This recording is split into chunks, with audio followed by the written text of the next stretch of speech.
How's it going, everyone? Welcome back to Monitor Comics, the channel where we create comics and manga. In today's video, we'll be discussing how to create interesting protagonists for your comics, manga, and webtoon projects. But first, let's hear a word from today's sponsor. This video is brought to you by Skillshare. Skillshare is an online learning community with thousands of inspiring classes for creators. With Skillshare, you can explore new skills, deepen your creative passion, and get lost in creativity. Right now, I am taking a class called Character Design from First Idea to Final Illustration by Jaza. In this course, I learned about character design fundamentals, the professional character design process, and how to present my final designs. I have begun incorporating many of Jaza's tips into my own work. I even used Jaza's triangle of design process to create these character sheets for my published Saturday AM comic series, Change the World. With the Skillshare Premium membership, you'll gain unlimited access to thousands of video lessons and class projects. Classes can range from illustration, animation, creative writing, freelancing, and much more. There are even some super cool comic and manga making tutorials that I'll definitely be checking out. Skillshare is an amazing place to fuel your curiosity. The best part is Skillshare has classes that fit any schedule and any skill level. In fact, most of the classes are under 60 minutes. Skillshare is curated specifically for learning, which means that there are no ads and they will always be launching new premium classes. Skillshare also has a very strong creative community that you can tap into for support, encouragement, and inspiration at any time. But wait, there's more, because I have a special offer for you. The first 1,000 people to use this link will get a 1-month free trial of Skillshare, so you can explore your creativity. Do something today that you couldn't do yesterday with short classes designed for real life. Thank you again, Skillshare, for sponsoring this video and continuing to help the creative community. And now, let's get back to the video. Starting things off, I want to define what a protagonist is. A protagonist is the leading character in a story. The word protagonist comes from the Greek language and translates to chief actor, the one who plays the first part. It's a common misconception to use the term main character and protagonist interchangeably. In actuality, the two terms are slightly different. While there could be many main characters, there's only one protagonist. The protagonist serves as the catalyst to move your story forward. Typically, your protagonist's goals align with your overall story's goals. The plot of your story moves forward based on the protagonist's decisions and actions. Another misconception is that protagonists are synonymous with quote-unquote good guys. This is not always the case. Sometimes protagonists lack moral integrity and fall into the anti-hero category. The easiest way to think about a protagonist is to think of them as the point of view character. Readers follow the protagonist and their interactions throughout your story. There are three main types of protagonists. 1. The hero. A heroic protagonist is the traditional quote-unquote good guy of the story. They try to embody strong morals and make the right decision for themselves and for the other characters. Think of protagonists like Goku, Naruto, and Deku. 2. The anti-hero. Some protagonists stray from the traditional hero trope. These characters are called anti-heroes, and they can either be unlikely or unwilling heroes. In some cases, these characters may even be villains.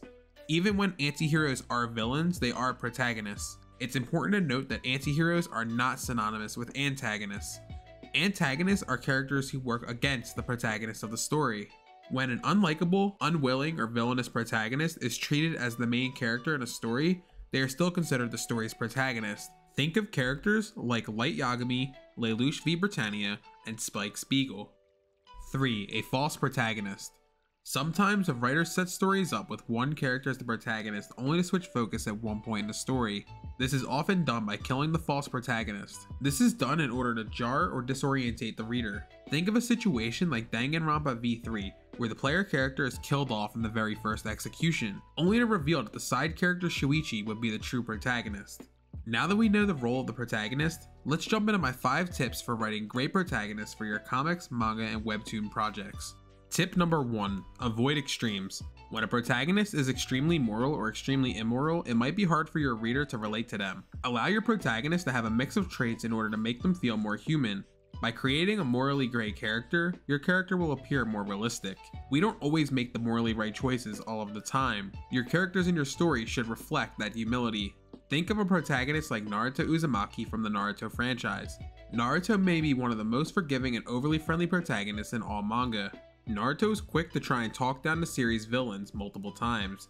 He attempts to forgive dangerous criminals and space aliens who literally tried to destroy the moon. Naruto's extreme idealism makes him very hard to relate to. On the flip side, a morally unjust character like Lelouch v Britannia is equally unrelatable. Lelouch has a vindictive and fascist outlook on the world. He's an aristocrat with a privileged upbringing, and despite this, he's still a repulsive human being. While this is the point of Lelouch's character, it's incredibly hard to relate to a character who cares so little about the other characters in the story.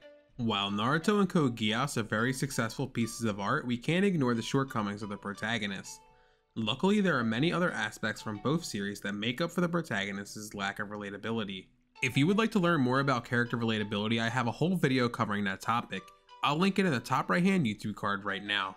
Tip number 2 is going to be avoid overpowered or underwhelming protagonists. An overpowered protagonist can often leave readers feeling that the stakes of the story's central conflict aren't high enough. In other words, readers will think that your protagonist is not risking anything and has nothing to lose. If your story has no stakes, it's not all that interesting to read. Think of any isekai protagonist like Ainz from Overlord. For 2 seasons, we've never seen this character break a sweat. He always defeats any enemy that stands in his way. Even when he is involved in a literal war, he wipes out the enemy's army quickly. This setup becomes stale after the first few battles because the plot no longer has any real stakes. This is emphasized when the story tries so hard to make you care about the plot but falls short when we know nothing is really going to happen. How can we care about a character when all they do is defeat every enemy with unexplained power-ups and magical spells that they had in their back pocket? On the flip side, a protagonist that is too weak or helpless might leave readers feeling frustrated. Think of a series like The Legend of Korra. In The Legend of Korra, the protagonist Korra catches more L's than I can count. Even when you think she's going to do something super cool, she either nearly dies or gets her butt kicked. At a certain point, you start to just get annoyed, and the sad part is it doesn't really improve in the show's 4 seasons. Korra is only able to defeat the main antagonist through plot convenience or other characters doing the work for her. Tip 3 is going to be let your reader get to know your protagonist before the story is set in motion. Writers are often told to get the inciting incident out there as quickly as possible. The inciting incident disrupts our protagonist's ordinary world and calls them to adventure. Writers sometimes feel pressured to kick the main conflict and storyline into gear before losing the audience at the first few pages. Often though, writers make the mistake of introducing the catalyst too early or not giving the protagonist enough screen time before the story is set into motion. This tends to result in an immediate disconnect from the character, because the audience is not given enough of a window to learn about the character in their ordinary world before conflict arises. Establishing a clear sense of your character's quote-unquote normal life allows the reader to understand what this character wants out of life, how they view the world, and how they behave before they're faced with whatever obstacle your story throws at them. By having that foundation, your readers will have more time to relate and connect with your protagonist from the very start. Think of a series like The Promised Neverland. In the first episode, we are shown the children's everyday lives at the Gracefield Home Orphanage. We are briefly introduced to different characters and shown what a normal day at the orphanage looks like. The inciting incident that sets the story into motion isn't revealed until the very end of the first episode. This decision was smart because it served as a plot twist. A plot twist is an unexpected development in a story. By depicting the characters' everyday lives, we were given a clear reference point for how things were about to change moving forward. Tip 4 is going to be let us know how your protagonist feels about their situation. In real life, when someone tells you an emotionally charged story, you express empathy. Maybe the events in your friend's story make your friend exceptionally angry, frustrated, thrilled, or humiliated. Whatever emotion your friend is experiencing, you will tend to mirror these feelings because you care about your friend, even if the story does not directly involve you. Writers should aim to achieve the same exact emotional connection between their characters and their audience. If the viewer doesn't know how the protagonist feels about whatever situation they're dealing with, it's much harder for us to emotionally engage with their struggle. The trick is to communicate those feelings without resorting to on-the-nose dialogue. Remember to show and not tell. If your character is the type to not openly express how they are feeling, other characters should be able to showcase how the reader should be feeling about a certain situation. Tip number 5 is going to be avoid making your protagonist passive. A passive character is a character who is strictly reactive. A passive character may roll with the punches whenever their everyday life changes from the events of your story. A great protagonist should be proactive, take charge, make a plan, and attack a problem with their skills and supporting cast. Some questions you can ask yourself in order to avoid creating a passive character include: does your protagonist face their problems with a joke? Does your protagonist enlist the help of their cast of friends? Does your protagonist solve their issues with their own power? Does your protagonist solve their problem by acknowledging that the situation is not their fault? Keep in mind what fuels your character. That way you will always have a way to move forward. Not only that, it will give your reader a reason to root for your protagonist. Think of passive protagonists like Oreki from Hyoka, Hachiman from Snafu, Haruka from Free, and Otonashi from Angel Beats. What all of these protagonists have in common is they roll with the punches throughout their respective series. Instead of trying to take their lives into their own hands, they simply go along with whatever other characters tell them to do. Instead of trying to make any real change, they simply react to the conflicts being thrown at them and allow other characters to make decisions for them. Great protagonists come from relatability and impact the reader by appealing to what we like to think about ourselves. A likable protagonist engages with the reader and can serve as a window into a strange world. That's gonna do it for this video. I hope you were able to get some value out of it. If you enjoyed this video, I hope you can like the video and subscribe to the channel if you haven't already. Leave a comment down below telling us about your favorite protagonist from any anime, manga, comic, novel, or movie.